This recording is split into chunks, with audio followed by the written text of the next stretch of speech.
அதுவரை யாரும் அவரை பற்றி யாரும் சீண்டவும் இல்லை, அவரும் யாரை பற்றி எதுவும் பேசவும் இல்லை. வயிறு வளர்னா களையை பிடுக்கணும். தமிழகத்தில் உள்ள பிராமண சமுதாயம் எல்லாமே அண்ணாமலைக்கு எதிராக நிற்குது. ஐயோ, திரு அண்ணாமலை IPS ஏற்றுக்கொள்ளக்கூடியவங்க ஜாதி ரீதியாக பார்த்தீங்கன்னா பிராமண சமுதாயத்தில் அதிகமாக இருப்பாங்க. நமக்கு சரி அண்ணாமலை வேண்டாம், அப்போ நம்ம யாரை போய் ஆதரிக்கிறது?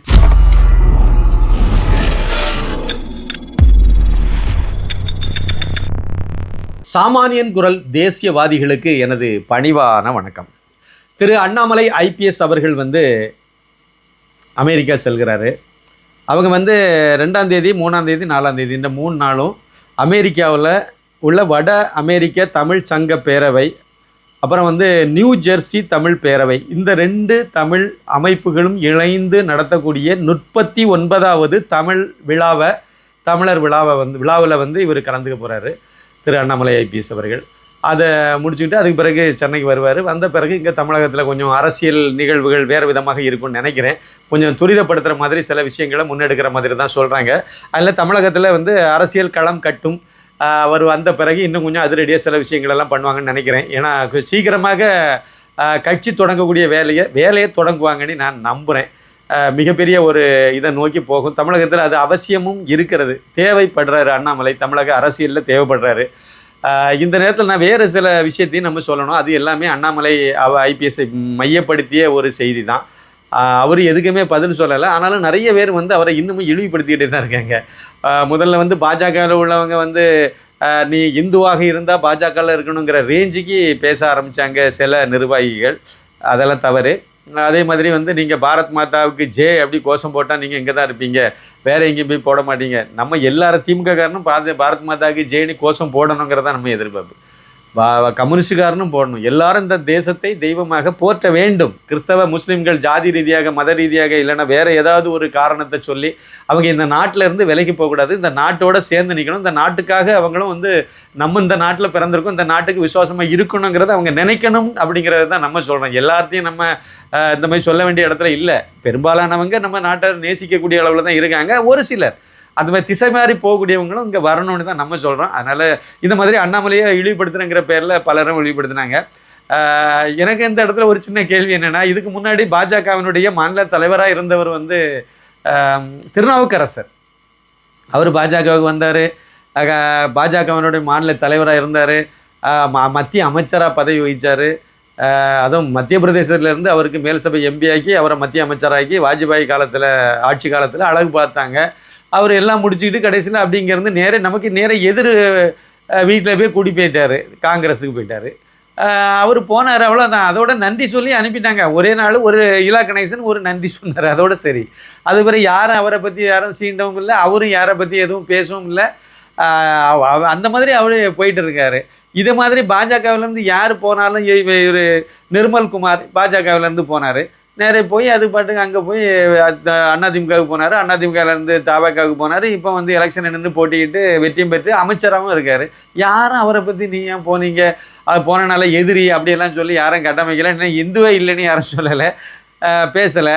அதுக்கு பிறகு இதே மாதிரி SP சேகர் அவர் பாஜகவில் இருந்தார். அப்புறம் கோவிச்சிட்டு அண்ணாமலைகிட்ட தான் கோவிச்சிட்டு அவர் வெளியே போனார். யாரும் அவரை பற்றி எதுவுமே சொல்லலை. பாஜகவிலிருந்து இப்படி பலரும் பல சந்தர்ப்பங்களில் போய் வெளியேறியிருக்காங்க. யாரையும் எந்த நபரையும் யாரையும் வசை மாதிரி பொழியலை, திட்டவும் செய்யலை. அது சூழ்நிலை, அவ்வளோதான் அப்படின்னு போயிட்டா. காயத்ரி ரகுராம் இவங்கெல்லாம் அந்த கேட்டகரியில் உள்ளவங்க தான். ஆனால் அண்ணாமலையை மட்டும் இவ்வளோ ஏன் கரிஞ்சு கூட்டணும் அப்படிங்கிறது ஒரு முக்கியமான கேள்வி. சரி, பாஜகவில் உள்ள நிர்வாகிகள், ஏன்னா பாஜகவில் உள்ள நிர்வாகிகள் நிறைய பேர் அண்ணாமலை பக்கம் போயிட்டாங்க, தொண்டர்கள் நிறைய பேர் போயிடுவாங்கங்கிறது பாஜக தலைவர்களுக்கு தெரியும் தமிழகத்தில். அதனால் அவங்க அண்ணாமலைக்கு மேலே சேட்டை வாரி பூசுகிறாங்க. அண்ணாமலைக்கு கொடுக்காத அதிகாரம் இல்லை, அண்ணாமலைக்கு எவ்வளோ சலுகைகள் எல்லாத்துக்கும் தான் பண்ணாங்க. எந்த தலைவர் காலத்தில் இதெல்லாம் நீங்கள் பண்ணக்கூடாதுன்னு யாராவது சொன்னாங்களா? வீடு வீடாக போய் ஓட்டு கேட்கக்கூடாதுன்னு சொன்னாங்களா? தெருவாக போகக்கூடாதுன்னு சொன்னாங்களா? கிராமமாக நீங்கள் நடைப்பயணம் போகக்கூடாதுன்னு சொன்னாங்களா? நிறைய பேர் போயிருக்காங்க. எனக்கு தெரிஞ்சு பொன் ராதாகிருஷ்ணன் அவர்களே இதை மாதிரி போயிருக்காரு. அப்புறம் இப்போ நயினார் நாகேந்திரன் இப்போ போனார். அண்ணாமலை மாதிரி இவரும் ஒரு பயணத்தெல்லாம் மேற்கொண்டார், போனார். மக்கள் செல்வாக்கு இல்லை அப்படின்னா அந்த இதுக்கு வரவேற்பு இல்லாமல் போச்சு, அவ்வளோதானே. அப்போ அண்ணாமலைக்குன்னு ஒரு ஈர்ப்பு சக்தி இருந்ததுனால தானே அவரால் அதை பண்ண முடிஞ்சுது. பாஜக தலைவராக இல்லாமல் அவர் இன்னொரு கட்சியில் தலைவராக இருந்து இதே மாதிரி அவர் செயல்பட்டிருந்தாலும் அவருக்கு இந்த வாய்ப்பு கிடச்சிருக்கும். இல்லை தனி கட்சி ஆரம்பித்து தனி கட்சியில் இருந்து அவர் இப்போ அதுக்கு பாஜகவுக்கு வர்றதுக்கு முன்னாடி அவருக்கு திரு சூப்பர் ஸ்டார் ரஜினிகாந்த் அவர்கள் ஆரம்பிக்க போகக்கூடிய கட்சியில் 2021 அவர் தான் முதலமைச்சர் வேட்பாளராக முடிவு பண்ணி வச்சுருந்தாங்க. அந்த கட்சியை ஆரம்பித்து அந்த கட்சியில் இவர் அண்ணாமலை வந்து ஊராக போயிருந்தாலும் இதே அளவு கிடச்சிருக்கும். சூப்பர் ஸ்டார் ரஜினிகாந்த் அவர்களால் தான் நீங்கள் வளர்ந்தீர்கள், உங்களால் அவர் வளரவில்லை அப்படி சொல்ல முடியுமா? அவர் சூப்பர் ஸ்டார் அது தனி, அவ்வளோதான். இதில் வந்து நமக்கு ஒரு இது என்னென்னா, அந்த பாஜகவினுடைய நிர்வாகிகள் பேசுனாங்க, அப்புறம் அங்கேயும் இங்கேயும் உருட்டுனாங்க, எல்லாம் பண்ணாங்க, அது வேறு, அது போயிட்டு போகிறாங்க. என்னை பொறுத்த வரைக்கும் ஒரே லைனில் சொல்கிறதா இருந்தால், பாஜக தமிழகத்தில் வளரணும், முதல் களையை பிடுங்கணும்.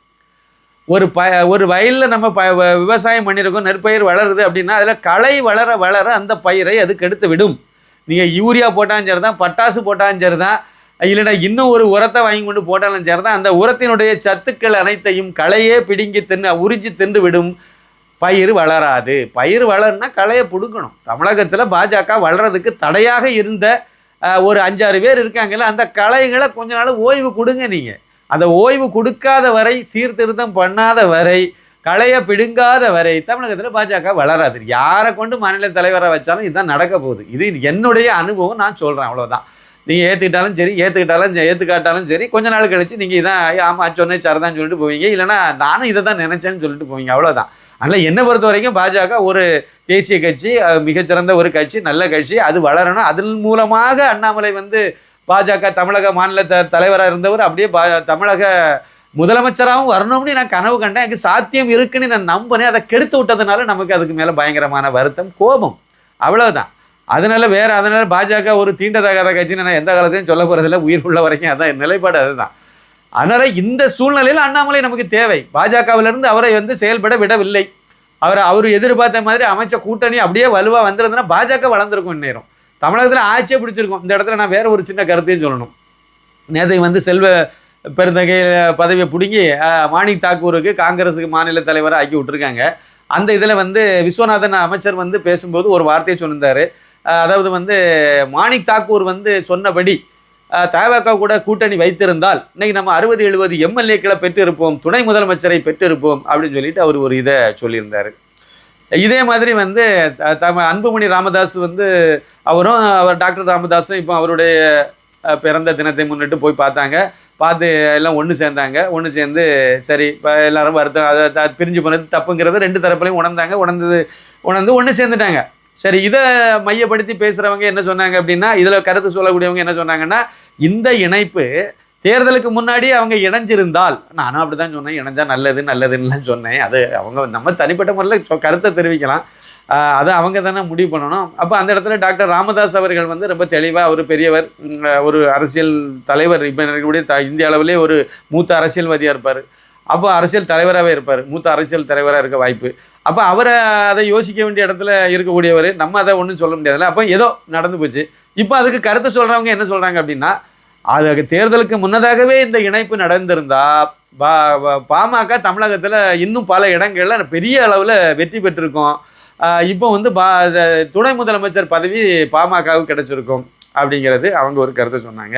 நான் என்னுடைய கருத்து என்ன அப்படின்னா, திரு அண்ணாமலை IPS அவர்களால் உருவாக்கப்பட்ட பாஜக தலைமையிலான அணி இந்த தேர்தலை 2026 அப்படியே சிதையாமல் அப்படியே வந்து இந்த தேர்தலை சந்தித்திருக்குமானால் கண்டிப்பாக ஆட்சி பிடிச்சிருக்கும், நிச்சயமாக ஆட்சி பிடிச்சிருக்கும். திரு அண்ணாமலை IPS முதலமைச்சராக இப்போ வந்து தமிழகத்தில் இருக்க கூட்டணி மந்திரி சபையில் முதலமைச்சராக இருக்கிறதுக்கு வாய்ப்பு இருந்திருக்கும். அதுதான் நடந்திருக்கும். ஒருவேளை அது நடக்காமல் போயிருந்தால் கூட பாஜக தமிழகத்தில் ஒரு பெரிய 2வது இல்லை 3வது பெரிய கட்சியாவது தமிழகத்தில் ஒரு 50க்கு மேற்பட்ட எம்எல்ஏக்களோடு இருந்திருக்க வாய்ப்பு இருந்திருக்கும். 50க்கு மேலே எம்எல்ஏன்னா கண்டிப்பாக 2வது பெரிய கட்சியாக இருக்க வாய்ப்பு ரொம்ப பெரிய வாய்ப்பாக இருந்திருக்கும். இல்லை 3வது பெரிய கட்சியாக கூட அது இருந்திருக்கும் பாஜக. அது வந்து அடுத்த தேர்தலில் பாஜக ஆட்சிக்கு வரும் தனிப்பட்ட முறையிலேயே அப்படிங்கிற ஒரு நம்பிக்கையை அது ஊட்டியிருக்கும். அதை அவ்வளோதையும் கெடுத்து குட்டிச்சோராகி நாசம் பண்ணிவிட்டாங்களே அப்படிங்கிறது நம்முடைய மன வருத்தம், உள்ள குமுறல். சோத்தில் காவி வச்சு எழுதிட்டு நடந்தாள் இல்லை, நம்ம காவி நீளம் வச்சு எழுதினால இதை மாதிரி லட்சக்கணக்கான தொண்டர்கள் பாஜகவில் இருக்காங்க. அவங்களுடைய உள்ள குமுறலாம் அதே தான்.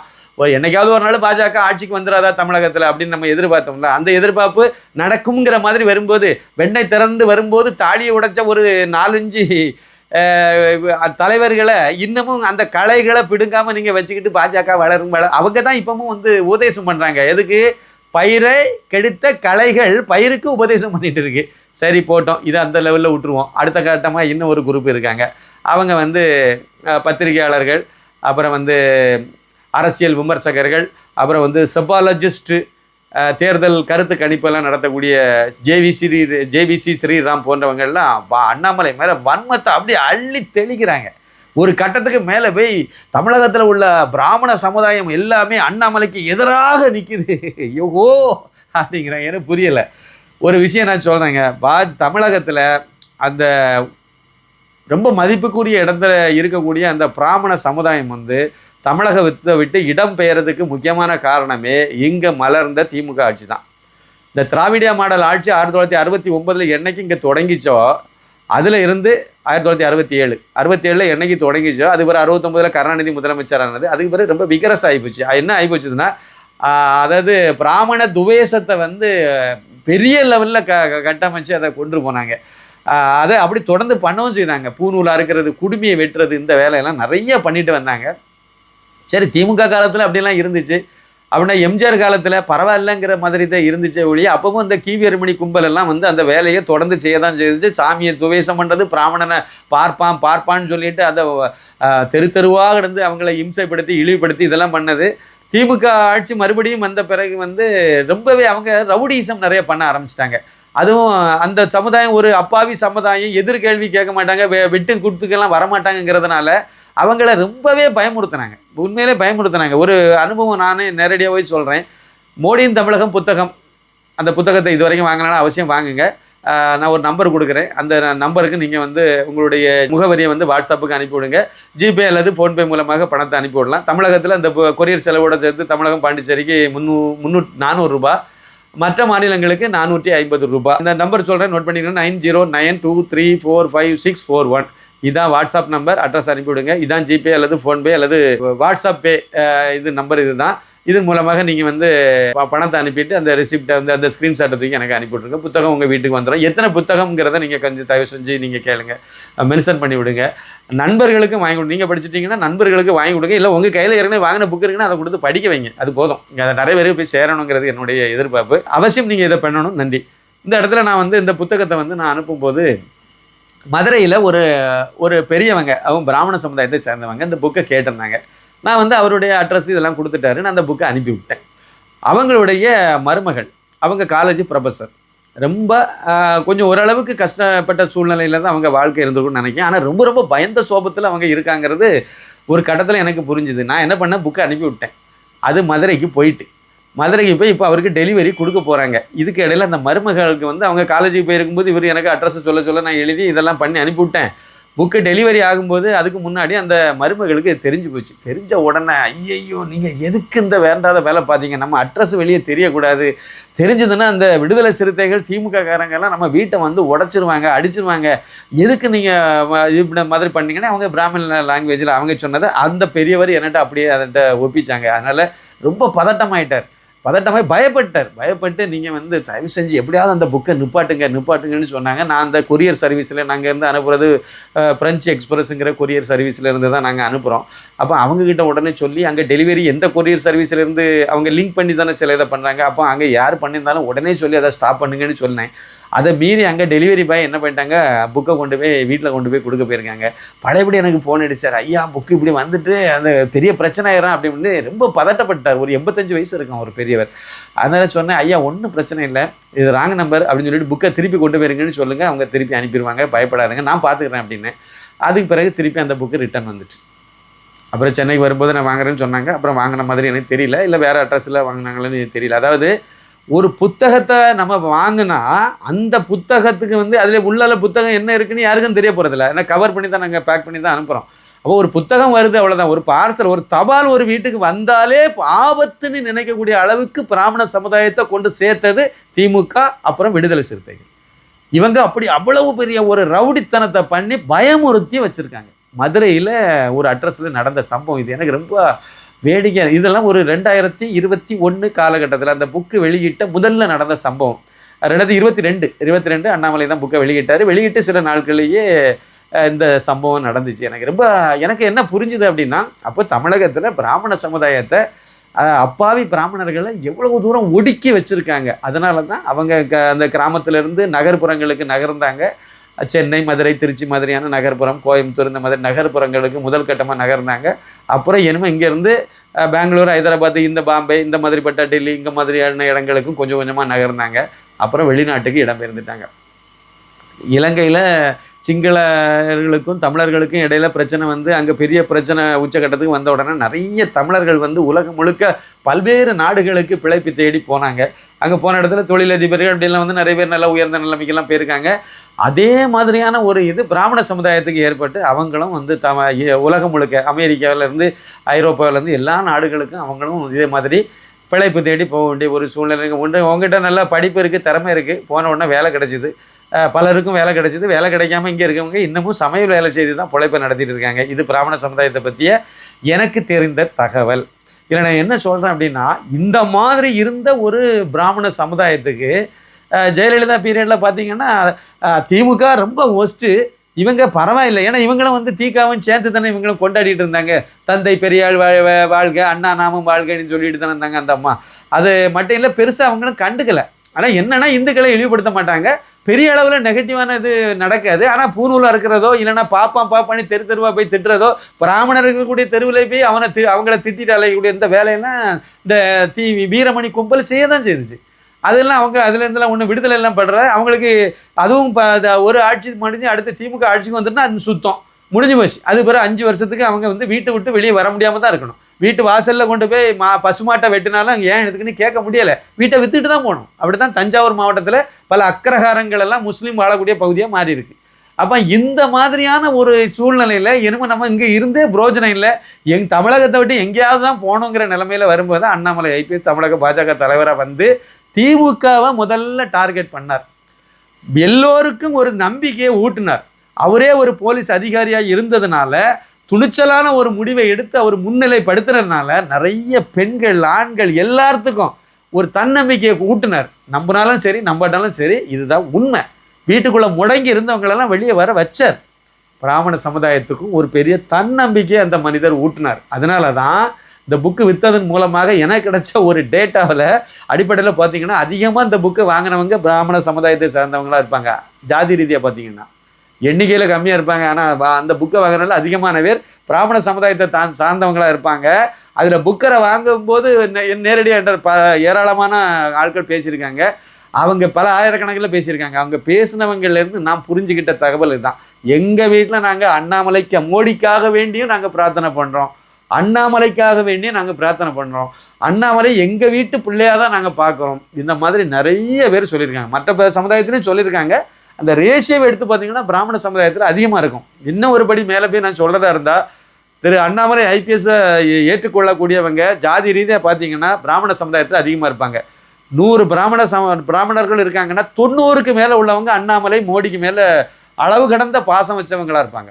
ஜாதி ரீதியாக நீங்கள் பார்த்தீங்கன்னா மற்ற சமுதாயம், நாடார் சமுதாயமோ, கவுண்டர் சமுதாயமோ, எல்லா பிள்ளைமார் சமுதாயம், எல்லா சமுதாயத்தில் உள்ளவங்களும் அண்ணாமலையை போட்டுறாங்க. நாயக்கர், நாயுடு எல்லா இதுலேருந்தும் போட்டுறாங்க. நேரடியாகவே நம்மகிட்ட பேசுகிறாங்க. ஆனால் அந்த இதனுடைய ரேஷியோ கம்மியாக இருக்கும். இதை ஒப்பிட்டு பார்க்கும்போது அங்கே கம்மியாக இருக்கும், பிராமண சமுதாயத்தில் அதிகமாக இருக்கும். இதுதான் உண்மையான நிலை.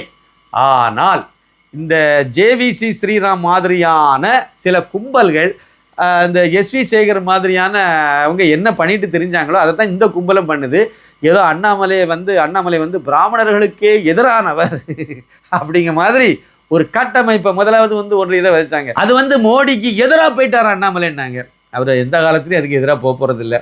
அது வந்து அண்ணாமலை தேசியத்துக்கு எதிராக போயிட்டார் அப்படின்னாங்க. எந்த காலத்துலையும் அவர் அதை செய்ய போகிறது இல்லை. அப்புறம் வந்து ஒரு படிக்கு மேலே போய் சொன்னாங்க, அண்ணாமலை வந்து பாஜக அரசுக்கு எதிராக தான் பேசுகிறாரு, அவர் வந்து திமுகவை எந்த இடத்தில் வைத்திருப்பேனோ, அண்ணா திமுகவை எந்த இடத்துல வைத்திருப்பேனோ அதே இடத்துல தான் வந்து பாஜகவை வச்சுருப்பாங்க. தமிழ்நாட்டில் நீங்கள் புதுசாக ஒரு கடையை திறந்து வியாபாரத்தை தொடங்கும் போது அந்த கடையும் இந்த கடையும் ஒன்றுனா உங்கள் கடை எவன் வருவாங்க சாமானம் வாங்க, எவன் வருவா சாதனம் வாங்குவாங்க, யார் வருவாங்க? அப்போ நீங்கள் தனி கட்சி ஆரம்பித்தா தனி கட்சியாக தான் நீங்கள் செயல்படணும். அவங்களே எதிர்கட்சியாக தான் நீங்கள் பார்க்க முடியும். அவங்க அப்போ கூட்டணி வச்சிங்கன்னா தோழமை கட்சின்னு சொல்லிட்டு போகலாம். பாஜகவினுடைய சித்தாந்தத்தை அவ்வளோத்தையும் அவர் கடைபிடிக்கணும்னு அவசியம் கிடையாதுல்ல. தேசத்துக்கு எதிராக போகாமல் இருந்தாலே போதும். அவர் போக மாட்டார். மோடிக்கு எதிராக அவர் எந்த காலத்திலும் செயல்பட மாட்டார். இதான உண்மை, இதான யதார்த்தம், இதான் நடக்க போகுது. அதனால அவர் ஒரு ஐபிஎஸ்ஸாக இருக்கக்கூடியவர் கண்டிப்பாக தேசத்துக்கு எதிராக, தேசியத்துக்கு எதிராக எந்த காலத்துலையும் யாரும் போக மாட்டாங்க. அண்ணாமலை இல்லை, சுத்தமாக அவர் அந்த இதுக்கு எதிரான இது அவருக்கு அதெல்லாம் கிடையாது. அவர் தான் சொல்லிட்டாரு, பெருமை மிகு இந்தியா, பெருமை மிகு தமிழகம். அதை தான் அவர் சொல்கிறாரு. தேசியத்தை அவர் கொண்டாடுறதுலேருந்து எந்த பக்கமும் மாற போகிறதில்ல. மாறிடுவார் அப்படின்லாம் சொல்லி பிரச்சாரம் பண்ணாங்க. அதுவும் ஒன்றும் நடக்கலை. இன்னும் நிறைய பேர் இதே மாதிரி அண்ணாமலைக்கு எதிராக நிறைய வன்மத்தை கக்கிட்டு இருக்காங்க. ஸ்ரீரங்கத்தை சேர்ந்த இந்த ரங்கராஜன் நரசிம்மன், அவர் மேலே ரொம்ப மரியாதை எனக்கு இருந்துச்சு, ரொம்ப மரியாதை இருந்துச்சு. ஒரு போராளி அப்படிங்கிற மாதிரி நினச்சேன். ஆனால் எனக்கு பார்வையில் அவரை வந்து திமுக பீரியடில் ஜெயிலில் போட்டாங்க, கைது பண்ணி ஜெயிலெல்லாம் அடைச்சாங்க.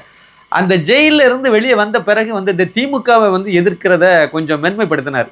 விமர்சனம் பண்ணுறதை வந்து ரொம்ப சாஃப்ட் கார்னரில் அப்படியே போனார். என்ன நடந்து ஜெயிலுங்கிறது எனக்கு தெரியல, ஏதோ நடந்திருக்கு, அது என்ன நடந்துச்சோ. ஆனால் வந்து ஒரு சாஃப்ட் கார்னரை அப்படியே பண்ணக்கூடிய அளவுக்கு இருந்தார். அவங்கக்கிட்ட எனக்கு ஒரு முக்கியமான ஒரு விமர்சனம் எனக்கு உண்டு. இவர் வந்து, அதாவது நான் என்ன சொல்கிறேன்னா, ஒரு பொதுவான ஒரு அஜெண்டா ஒன்று நமக்கு இருக்கும். இப்போ என்னென்ன பொறுத்த வரைக்கும் இந்தியாவில் வந்து மோடி பிரதமராக வரணும்னு எதிர்பார்த்தோம், வந்த பிறகு அவர் இன்னமும் அடுத்த லெவலுக்கு போகணும் அப்படிங்கிறது, அப்போ தான் நம்ம நாடு நல்லா இருக்குங்கிறது தான், வேற ஒன்றும் கிடையாது இல்லை. ஏன்னா அவரை விட சிறந்த நம்ம நாட்டை நேசிக்கக்கூடிய ஒரு ஆளை நம்ம கொண்டு காட்டினாங்கன்னா அவங்க நல்லது பண்ணுவாங்கன்னு நம்ம எதிர்பார்க்கலாம். அது இப்போதைக்கு இல்லை. அப்போ இப்போ இது நிலவரப்படி பார்க்கும்போது இந்த திரு நரேந்திர மோடியை விட்டால் நமக்கு நாதி இல்லை. இந்து தர்மத்தை காப்பாற்றுக்கு, நம்ம நாட்டை காப்பாற்றுறது, எல்லோருக்குமான ஆட்சியை கொடுக்கறது அவர் தான் இப்போ சிறப்பாக பண்ணிகிட்டு இருக்காரு. அதனால் அவர் தேவை. அதுமாதிரி தமிழகத்தில் ஒருத்தர் தேவை அப்படின்னு சொல்லி என்னுடைய மனசு சொல்லுது. என்ன மாதிரி பல லட்சம் பேர் அதை நம்ம எதிர்பார்க்குறோம், கோடிக்கணக்கான பேர் தமிழகத்தில் எதிர்பார்க்குறோம், நல்லவங்க வரணும் அப்படின்னு எதிர்பார்க்குறோம். அதுக்கு ஆள் இல்லை, ஆளை கொண்டு முன்னிலைப்படுத்தலை. அப்போ அந்த இடத்துல திரு அண்ணாமலை ஐபிஎஸ்னு ஒருத்தருக்கு ஒரு புண்ணியவான் கிடைக்கிறார்.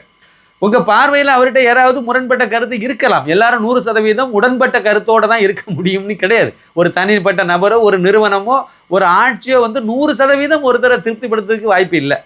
அவர் எல்லாமே ஏற்புடையதாக இருக்கும்னு சொல்ல முடியாது. சரி, அண்ணாமலை விஷயத்துலையும் சில விஷயங்கள் வந்து உங்களுக்கு ஏதோ ஒரு விஷயத்தில் ஆகமோ விதிப்படையப்படியோ இல்லைனா நம்பிக்கை அடிப்படையிலையோ இல்லைனா ஏதோ ஒரு வகையில் உங்களுக்கு முரண்பட்ட விஷயங்கள்லாம் இருக்கலாம். ஆனால் பொதுவான ஒரு பார்வை ஒன்று இருக்குல்ல, நமக்கு வந்து சரி அண்ணாமலை வேண்டாம், அப்போ நம்ம யாரை போய் ஆதரிக்கிறது? தேசியவாதிகள், இந்துக்கள், அப்படியே எடுத்துக்கணும், நேரடியாகவே சொல்லுவோம். இந்துக்கள், நமக்கு ஒரு புண்ணியவான் கிடைக்கணும். இந்த கருணாநிதி மாதிரியான ஆள், இந்த உதயநிதியான மாதிரியான ஆட்கள் வந்து இந்து தர்மத்தை ஒழிக்கிறதுக்கு பிறந்தவன்னு சொல்லிட்டு இருக்காங்க. அதனால அவங்க நமக்கு வேண்டான்னு முடிவு பண்ணோம். சரியா, பரவாயில்ல, நமக்கு சாதகமான எல்லோருக்கும் பொதுவான ஒரு நேர்மையான ஒரு ஆட்சியை கொடுக்கணும்னு ஒருத்தனை நம்ம எதிர்பார்த்தா யாரை போய் நம்ம சொல்ல முடியும்? ஆளு இல்லை. அப்போ அண்ணாமலை அந்த இடத்துல முதல் இடத்துல இருக்கார். அவரை நம்ம ஆதரிச்சு அவர் வந்து அதை செய்வாருன்னு நம்ம நம்புகிறோம். கண்டிப்பாக செய்வார். ஆனால் அவரும் வேண்டான்னு நீங்கள் சொல்கிறீங்க. சரி, அப்போ இன்னொரு ஆளை காணிங்க. அந்த ஆள் நீங்கள் வந்து சொல்கிறது நல்லதெல்லாம் செய்யட்டும். அதாவது ரங்கராஜன் நரசிம்மன் அவரை பொறுத்த வரைக்கும் எனக்கு புரிஞ்சது என்னென்னா, இவர் வந்து உலகமகா அறிவாளி, உலகத்திலே இவர் மட்டும்தான் அப்படிங்கிற மாதிரி ஒரு இதை அவரே கற்பனை பண்ணிட்டு ஒரு தனி உலகத்தில் வாழ்கிற மாதிரி தான் எனக்கு புரியுது. ஏன்னா எல்லாருக்கும் அட்வைஸ் பண்ணுறார். இந்து அறநிலைத்துறை அமைச்சர் ரமேஷ், அதே ஊரை சேர்ந்தவர், நேரில் போய் சந்தித்து பேசலாம். அவர் வந்து இவர்கிட்ட வரணுமா? அமைச்சர் வந்து ரமேஷ் வந்து ஒரு இந்து அறநிலைத்துறை அமைச்சர் இவர்கிட்ட வரணுமா? இவர்கிட்ட ஒரு 3 மணி நேரம் உட்காரணுமா? இவர் சட்டத்திட்டங்கள்லாம் சொல்லி கொடுப்பாராமா? அதுபடி அவர் செய்யணுமா? இது வந்து தவறான ஒரு இது தானே. அவர் உங்கள்கிட்ட வரலாம், நீங்கள் அவரை போய் பார்க்கலாம். உங்கள் ஊருக்காரங்க தான், சுற்றி வளைச்ச சொந்தக்காரனாக கூட இருக்கலாம். நேரில் போய் தம்பி நீ இதை பண்ணு, இதெல்லாம் செய்யணும்னு சொல்லலாம். ஏற்றுக்காதான் அவர் அமைச்சருடைய நிலைப்பாடு. அதை நீங்கள் சொல்லலாம், அதுக்கு உங்களுக்கு இது இருக்குது. ஆனால் நான் பெரிய அப்பா டக்கருக்கு நான் உட்காந்துருப்பேன், நீ வா என்ன வந்து பாரு, நான் உனக்கு இதெல்லாம் பாடம் நடத்தி தருவேன் அப்படிங்கிற மாதிரி ஒரு மனநிலை எப்படிப்பட்டது? அமைச்சர்களுக்கு வந்து ஐஏஎஸ் ஆஃபீஸரே கிடையாது, அறிவுரை சொல்கிறதுக்கு, ஆலோசனை சொல்கிறது, எடுத்து சொல்கிறதுக்கெல்லாம் ஒன்றும் ஆளே கிடையாதா? இது எனக்கு புரியலை. அதே மாதிரி தான் அண்ணாமலையும் எதிர்பார்க்குறாரு. அண்ணாமலைகிட்ட சில விஷயங்களை ஒரு முன் வச்சதாக ஏதோ ஒரு பிரச்சனை முன்னாடி நடந்ததாக சொன்னாங்க. அதனால அண்ணாமலையை கரிஞ்சு கொட்டுறதுலேயே ஒரு பொழைப்பை வச்சுட்டு இந்த கமெண்ட் செக்ஷனில் வருவான் பாருங்கள், எவனாவது வந்து ஏதாவது ஒன்று சொல்லிட்டான் அப்படின்னா உடனே நீ இப்படிப்பட்ட அம்மைக்கு பிறந்தவன், நீ இப்படிப்பட்ட அப்பனுக்கு பிறந்தவன், நீ உன்னுடைய இதை சொல்லி. இப்போ லேட்டஸ்ட்டாக என்ன சொல்லியிருக்காருன்னா, வி த லீடர்ஸ் இதில் சேர்ந்தவங்களாம் ஆதார் கார்டை கொண்டு போய் எனக்கு சொல்லிவிட்டு நீ கருத்து சொல்லி, எவன் என்ன கருமத்துக்கு உங்ககிட்ட ஆதார் கார்டை உங்களுக்கு எதுக்கு சார் கொடுக்கணும்? இல்லை, எனக்கு புரியலை. 18 லட்சத்துக்கு 75,000 தாண்டி போயிட்டு உறுப்பினர்கள், உங்களுக்கு நம்பிக்கை இருந்தால் நீங்கள் நம்புங்க, இல்லை இணையணும்னு நினச்சிங்கன்னா நல்லது செய்வார் நம்புனீங்கன்னா நம்புங்க. இல்லையா உங்கள் பாட்டுக்கு உங்கள் வேலையை பார்த்துட்டு போங்க சார். அவர் இன்னைக்காவது உங்கள் குறுக்க வந்து நின்னாரா? நீங்கள் எல்லாம் இதெல்லாம் வந்து எனக்கு நீங்கள் வந்து அறிவுரை சொல்லுங்கன்னு நினச்சாரு? இவரு நினச்சிருக்கார் நம்மகிட்ட வந்து அறிவுரை வாங்கணும், நம்மகிட்ட வந்து ஆசீர்வாதம் வாங்கணும்னு நினச்சிருப்பாருன்னு நினைக்கிறேன். எனக்கு தெரியல.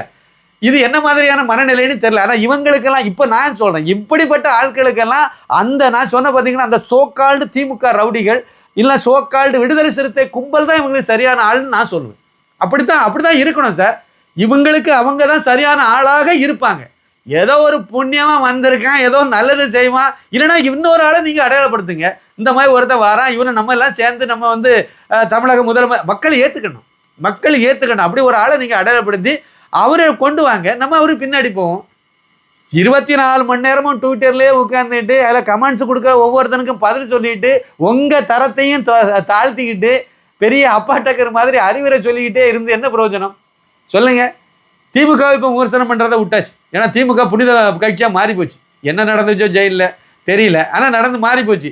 இப்போ வந்து பார்த்தீங்க அப்படின்னா அண்ணாமலை, ஏன்னா அண்ணாமலை பதில் சொல்ல மாட்டார், அதான் விஷயம். அண்ணாமலை எதுக்கும் பதில் சொல்ல மாட்டார். அதனால் அண்ணாமலை என்ன வேணாலும் நம்ம இழிவுபடுத்திக்கலாம். அண்ணாமலைக்கு மேலே ஏகப்பட்ட குற்றச்சாட்டை நம்ம சொல்லலாம். ஆதாரத்தெல்லாம் வெளியிட சொல்லுங்க சாமி. நிறைய பேர் சொல்லியிருக்காங்க, அவர் ஊழல் பண்ணிட்டாரு, அவர் இதை அடிச்சிட்டாரு, அதை அடிச்சிட்டாரு. அவர் வந்து ஒரு நேற்றுக்கு நான் பார்த்தது இதுதான் நமக்கு கடுப்பான விஷயம் தான். ஒரு குழந்தைகளுக்கான ஒரு மோட்டிவேஷனல் இதை நான் ஒரு சொல்லி நிறைய ஸ்கூல் காலேஜிலலாம் போய் பண்ணிட்டு இருந்தார். அதில் ஏதோ ஒரு வீடியோ, அதில் வந்து இவருக்கு அறிவுரை சொல்வதற்கு என்ன தகுதி இருக்குது? யாருக்கு? அண்ணாமலைக்கு இல்லாத தகுதி இந்த ஆளுக்கு என்ன தகுதி இருக்குது? ரங்கராஜன் நரசிம்மன் அவர்களுக்கு என்ன தகுதி அடிஷ்னலாக இருக்குது? அவர் வந்து ஒரு யூபிஎஸ்சி பாஸ் பண்ணவர், நீங்கள் என்னத்தை பாஸ் பண்ணீங்க? ஒரு எம்பிஏல மெரிட்டில் எல்லாமே வந்தவர், நீங்கள் என்னத்தை பண்ணீங்க? நீங்கள் அவரை விட நீங்கள் சாதிச்சுட்டு நீங்கள் ஒரு யூபிஎஸ் கேடரில் ஒரு ஐஏஎஸ், நான் வந்து ஐஏஎஸ் ஆகிருக்கேன், ஐஏஎஸ் ஐபிஎஸ் ரெண்டும் ஒரே மாதிரி தான் வருது, இருந்தாலும் நான் ஐஏஎஸ் ஆகிருக்கேன், நான் வந்து இப்படி சர்வீஸில் இருக்கேன், நான் 2 வருஷமாவது நானும் அதில் குப்பை கொட்டினேன், அதனால் உனக்கு அறிவுரை சொல்கிறதுக்கு எனக்கு தகுதி இருக்குன்னு சொன்னால் கொஞ்சம் ஏற்றுக்கலாம். அவருக்கு அருகதை இல்லையா? ஏன்னா இடையில வேலையை விட்டுட்டு வந்துட்டாராம். அது அவருக்கு விருப்பம் அது வேலையை கண்டினியூ பண்ணி முடிக்கலாம், இடையில விட்டுட்டு வரலாம், என்ன வேணாலும் செய்யலாம். ஆனால் இந்தியாவில் தானே இருக்காரு. உங்களுக்கு தெரிஞ்ச நிறைய பேர் இங்கே இருந்து ஐஐடியில் எல்லாம் படித்து முடிச்சு நம்ம வரி பணத்தில் படிச்சுட்டு அமெரிக்காவுக்கு போய் இன்னொரு கம்பெனிக்கு அமெரிக்காக்காரனு வேலை பார்க்குறாங்கல்ல, அவங்களெல்லாம் நீங்கள் ஒன்றும் உங்களுக்கு தெரியலையா? ஏன்னா புரியலை. இது உங்களுக்கு விருப்பம் இருந்தால் நீங்கள் அவர்கள் வந்து ஏற்றுக்கலாம், இல்லை விருப்பம் இல்லைன்னா ஒதுங்கி போகிறது தானே நல்லதாக இருக்கும். உங்களுடைய வயசுக்கும் உங்களுடைய அறிவுக்கும் நீங்கள் பேசுகிற விஷயங்களுக்கும் இதுக்கு ஏதாவது சம்மந்தம் இருக்கா? சின்ன ஆட்கள்கிட்டலாம் போய் வம்பெழுத்து அநேகமாக இந்த வீடியோக்கும் ஒரு பதில் சொல்லுவார். நம்ம அதெல்லாம் கண்டுக்கிறது கிடையாது. அநேகமாக சொன்னாலும் சொல்லுவார். நான் என்னால் முடிஞ்சது இந்த வயசுக்கு பிறகு சாகிறதுக்கு உள்ளால இந்த நாட்டுக்கு, இந்த இந்து தர்மத்துக்கு என்னால் என் சிற்றறிவுக்கு எட்டியதை நான் செய்யணும் நினைக்கிறேன். அதான் என்னுடைய கொள்கை. அதை நோக்கி போகிறேன். அதில் தமிழகத்தில் ஒரு மாற்றம் வரணும், அது நமக்கான மாற்றமாக இருக்கணும், நல்ல மாற்றமாக இருக்கணும் அப்படின்னா திரு அண்ணாமலை ஐபிஎஸ் மூலமாக நடக்கும்னு நான் நம்புகிறேன். அந்த பயணத்தில் நான் போகிறேன். அவர் 18 லட்சம் பேர், அதில் உண்மைத்தன்மை இல்லை, உண்மைத்தன்மை நீங்கள் உண்மைத்தன்மை இப்படியே நீங்கள் தெருவில் இன்னும் சொல்லிகிட்டே இருக்க வேண்டியதுதான். அதுதான் அந்த திருச்சி பாலு ஒரு நல்ல கமெண்ட் அழகாக ஒன்று போட்டிருந்தார். ஒரு நல்ல அழகான ஒரு கதையை சொல்லியிருந்தார். திருச்சியில் ஸ்ரீரங்கம் கோயிலுக்கு ரங்கநாதனை பார்க்க போகும்போது அங்கே நிறைய பேர் காரை வந்து தடுக்கிறவங்க வந்து ஒரு இதை சொல்லுவாங்க, இது ஒரு லைசன்ஸ் ஆர்சி புக்கு எடுன்னு கேட்பாங்க, இல்லைன்னா கடைசியில் காசை கொடுன்னு கேட்பாங்க. ஆனால் கடைசியில் பார்த்தா அவன் பைத்தியக்காரனாக இருப்பாங்கிறத வேறு நல்ல வார்த்தையில் சொல்லியிருந்தார். அதே மாதிரி நிறைய பேர் சொல்லிட்டு போவாங்க, அவனுக்கும் இவருக்கும் என்ன வித்தியாசம் இருக்குங்கிற மாதிரி சொல்லியிருந்தார். நான் வந்து என்ன சொல்கிறேன்னா ஒரு சின்ன குட்டி கதை தான் சொல்லணும், சின்ன கதை தான், ரொம்ப பெரிய கதை இல்லை. ஒரு யானை குளித்து விட்டு அது வந்து விநாயகரை வழிபடுறதுக்கு போனது அப்படியே போயிட்டு இருக்கும்போது ஒரு குறுகிய பாலத்தை கடந்து தான் விநாயகர் கோயிலுக்கு போனோம். அப்போ யானை வந்து பாலத்தை கடந்து போயிட்டு இருக்கும்போது பாதி பாலத்தை தாண்டி போயிட்டு எதிர வந்து மலத்தில் உருண்டுக்கிட்டு ஒரு பன்னி வந்தது. அது வந்து நேரடியாக வந்துச்சு. அது பாலத்தில் எதிர வந்துட்டு, ஆனால் யானை வந்து இப்போ விநாயகரை தரிசனம் பண்ண போகிறதுக்கு தயாராக போயிட்டு இருக்கு. ஆனால் அந்த யானையை தாண்டி இது போகணுன்னா கண்டிப்பாக உரசும். சின்ன பாலம், நெருக்கடியான பாலம், கண்டிப்பாக யானைக்கு மேலே அது காலில் எங்கேயாவது ஒரு இடத்துல அது உரசிட்டு போயிடும். ஆனால் அது மலத்தில் உருண்டுட்டு வந்திருக்கு. யானை அப்படியே நின்று யோசிக்கும். யானை நின்று யோசிக்கிறத பார்த்த உடனே இந்த பன்னிக்கு வந்து திமிர் ரொம்ப அதிகமாக, என்னை பார்த்த உடனே நடுங்கி நிற்கிறது யானை அப்படின்னுச்சு. உடனே அந்த யானை என்ன பண்ணிச்சு அப்படின்னா, சரி எப்படியும் கண்டிப்பாக அது வரத்தான் போகுது, கண்டிப்பாக நம்மளை உரசிடும், நம்ம நல்லா பின்னாடி வந்தோடனே அது ரிவர்ஸில் பேக்கில் வந்துட்டு அப்படியே பின்பக்கமாக நடந்து யானை வந்துட்டு, உடனே அந்த பன்னி நினைச்சிது, ஆஹா பாத்தியா என்னை பார்த்து இந்த யானையே பின் வாங்கிட்டு பாரு, இந்தா போது பாரு அப்படின்னு சொல்லிட்டு அது முன்னோக்கி நடக்க ஆரம்பிச்சுது. யானை நேராக போய் பாலத்துக்கு வெளியே வந்து ஒரு ஓரமாக நின்றுட்டு, பார்த்தியா இப்படி இருக்கணும், நீ என்ன ஓரமாக நின்றுக்க பார்த்துக்க, இந்த பயம் இருக்கட்டும் உனக்குன்னு சொல்லிட்டு பண்ணி போனதாக ஒரு கதையை வந்து பெரியவங்க சொல்லியிருக்காங்க. அந்த கதையை நான் கேட்டிருக்கேன். கிருபானந்த வாரியார் சொன்ன கதைன்னு நினைக்கிறேன், இருக்கலாம். அதுதான் எனக்கு ஞாபகத்துக்கு வந்துச்சு. அண்ணாமலை ஒரு சிங்கம். அவர் அந்த அண்ணாமலையால் அனுப்பி வைக்கப்பட்டவர். அவ்வளோதான் என்னுடைய கருத்து. அந்த மாதிரியான ஒரு பொக்கிஷம் ஒரு இது கிடைச்சிருக்கு. அதை பாதுகாத்துக்க வேண்டியதும் அவரை பயன்படுத்த வேண்டியதும் நம்ம தான். இல்லை அதை விட சிறந்த ஒருத்தர் நமக்கு கிடைச்சிருக்காருன்னா அவருக்கு பின்னாடி போனாலும் தப்புன்னு நான் சொல்ல மாட்டேன். நம்முடைய சித்தாந்தம், கொள்கைகள், கோட்பாடுகள், நம்மளுடைய வழிபாட்டு முறைகள், இந்து சனாதன தர்மத்தெல்லாம் காப்பாற்றக்கூடிய அளவில் குறைஞ்சபட்சம் அதுக்கு இடையூறு இல்லாத அளவுக்காவது ஒருத்தர் இதை செய்வார். இந்து கோயில் சொத்துக்களெல்லாம் நிறைய சூறையாடப்பட்டிருக்கு, அதெல்லாம் மீட்பாங்க, நல்லது நடக்கும், இன்னும் நல்லது நிறைய நடக்கணும். இந்த ஆழ்வார்கள் நாயன்மார்கள் எல்லாம் வாழ்ந்த இந்த புண்ணிய பூமி மறுபடியும் அந்த ஆன்மீக மனம் கவலணும். இப்படியெல்லாம் வரணும்னா அண்ணாமலை வந்தால் நடக்கும்னு நான் நம்புகிறேன் சார். உங்களுக்கு நம்பிக்கை இல்லையா? ஒதுங்கி போங்க. நான் சொன்ன அந்த யானை கதை தான். இந்த மாதிரி நிறைய பன்னிகளை தான் வரும். ஆனால் அதை பார்த்து அண்ணாமலை ஒதுங்கி நிற்காரா அப்படிங்கிறனால அந்த பன்றிக்கு பயந்து அண்ணாமலை ஒதுங்கி நிற்கலை, யானை ஒதுங்கி நிற்கலை. அதனுடைய லட்சியம் வேற. கோயிலுக்கு போகணும், விநாயகரை வழிபடணுங்கிறது லட்சியம். அதனால அண்ணாமலை இந்த மாதிரியான பன்றிகளை கண்டுக்கலை அப்படிங்கிறது தான் என்னுடைய கருத்து. நன்றி, வணக்கம்.